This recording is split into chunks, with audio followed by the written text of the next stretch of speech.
In the quiet, snowy town of Brookhaven, winter always felt like it stretched on forever, a cozy white blanket that tucked the world in for a long nap.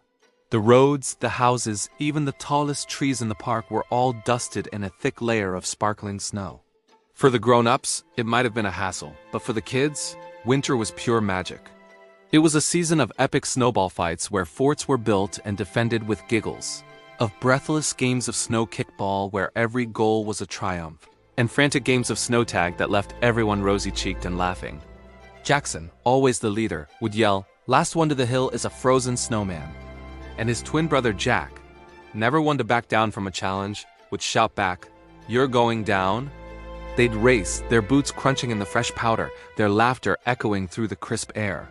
They'd slide down the big hill on anything they could find, a symphony of joyful screams filling the winter sky. For the kids of Brookhaven, winter wasn't a problem to be endured. It was, without a doubt, the best season ever. It truly was the best season ever. But even the longest winters must come to an end. Slowly, almost reluctantly, the snow began to retreat. The first signs of green peeked through the white, and delicate flowers started to unfurl their petals across Brookhaven. The cheerful sound of birds chirping replaced the howling of the winter wind, and a soft, happy tune seemed to hum through the air. Finally, spring had arrived. Families emerged from their cozy homes, strolling through the park, breathing in the fresh, sweet air. Kids who were once building snowmen were now flying colorful kites that danced against the bright blue sky. "Finally," Jack exclaimed, wiggling his fingers. "No more frozen fingers," Jackson smiled, looking around at the vibrant green landscape. "Yeah, but you have to admit the winter games were more fun." They both laughed, knowing he had a point. But their laughter was cut short. Something strange was happening to the seasons. A time-lapse seemed to speed up life itself. The calendar on the wall flipped past the days of May with unnatural speed. Flowers bloomed, grew, and withered in the blink of an eye. The leaves on the trees grew lush and green, only to start turning yellow moments later. "Wait a second," Jackson said, a confused look on his face. "Spring just started." Jack pointed to the trees. "And it's already looking like it's almost summer?" A sudden, unseasonable wind whipped through the park, carrying a chill that didn't belong. It was clear to everyone that the natural rhythm of Brookhaven had been thrown into chaos. Suddenly, a piercing alert sound echoed through the town. Every television screen, every phone, every digital billboard flickered to life with a single, urgent message. Breaking news. The happy music of spring was replaced by a serious news anchor's voice. "We interrupt this broadcast with urgent news." People stopped in their tracks, gathering in small, anxious groups around any screen they could find. The reporter's face was grim. "Scientists are baffled," she announced, her voice filled with gravity. "They say that winter, the season we all know, may disappear from Brookhaven forever." A collective gasp rippled through the crowds. "Due to mysterious and unprecedented climate changes," she continued, "it's possible that winter might no longer return." The news sent a shockwave of panic through the town. The quiet streets erupted into a scene of chaos. Crowds gathered, their faces a mixture of confusion and fear. People began to protest, holding up handmade signs that read, "Bring back winter." "And snow forever," a woman cried out. "This can't be happening." Another man shouted, his voice cracking with emotion. "Winter is a part of Brookhaven. It's who we are." The town was in turmoil, a community on the brink, terrified of losing a piece of its identity. Away from the noise of the protests, Jackson and Jack found themselves walking near the edge of the sprawling, snowy forest that bordered the town. An eerie silence hung in the air. "I don't know, man," Jack said, pulling his jacket tighter. "I feel like something really weird is going on. This isn't just about the weather." As if on cue, the ground beneath their feet began to tremble violently. A deep, guttural, rumbling sound rose from the depths of the earth, and the wind began to howl with a ferocious intensity.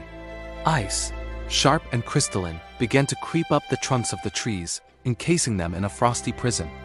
And then, before their very eyes, a section of the rocky cliff face glowed with an otherworldly blue light, shimmering and melting away to reveal the entrance to a hidden cave.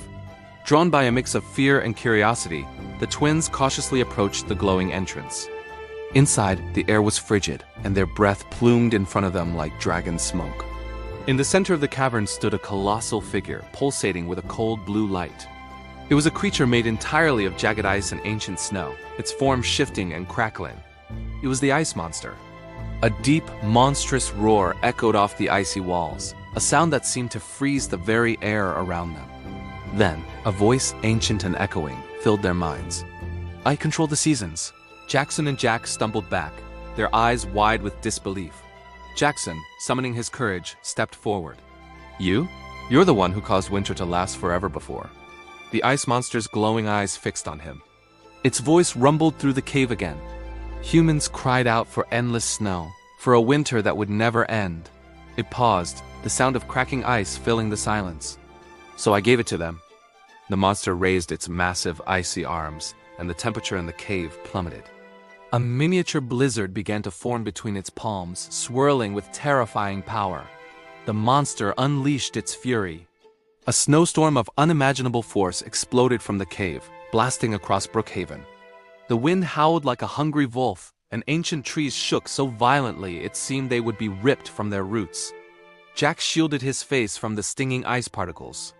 "If this storm keeps growing," he shouted over the gale, "the whole town, Brookhaven, will freeze forever." They had to do something. Remembering the glowing snowflake he had found earlier, a relic of the monster's own magic, Jackson pulled it from his pocket. With all his might, he threw it. The snowflake flew through the blizzard, a tiny star of hope, and struck the ice monster square in its chest. A spiderweb of cracks instantly spread across the monster's icy form and throughout the cave itself. The moment the snowflake hit, the raging blizzard stopped dead. The howling wind fell silent. And as suddenly as it began, the eternal winter started to recede. Snow melted in fast forward, revealing the green grass beneath. Flowers, no longer suppressed by the cold, began to bloom once more. The natural order was being restored. A voice, much weaker now, echoed as the ice monster began to fade, its icy form becoming transparent. "The balance must remain." With those final words, it dissolved into a flurry of sparkling dust, leaving only the memory of its power behind. Brookhaven returned to a gentle, peaceful normal. Spring was back, but this time it felt right. It felt earned. Kids were playing in the park again, their laughter light and free. The seasons had returned the way they were always meant to be. Jack looked at his brother, a relieved smile on his face. "So, snow in winter?" Jackson finished his thought, a matching smile on his own face. "And sunshine in summer." They looked out at their town, vibrant and alive under the warm sun. Jackson nodded. "Perfect."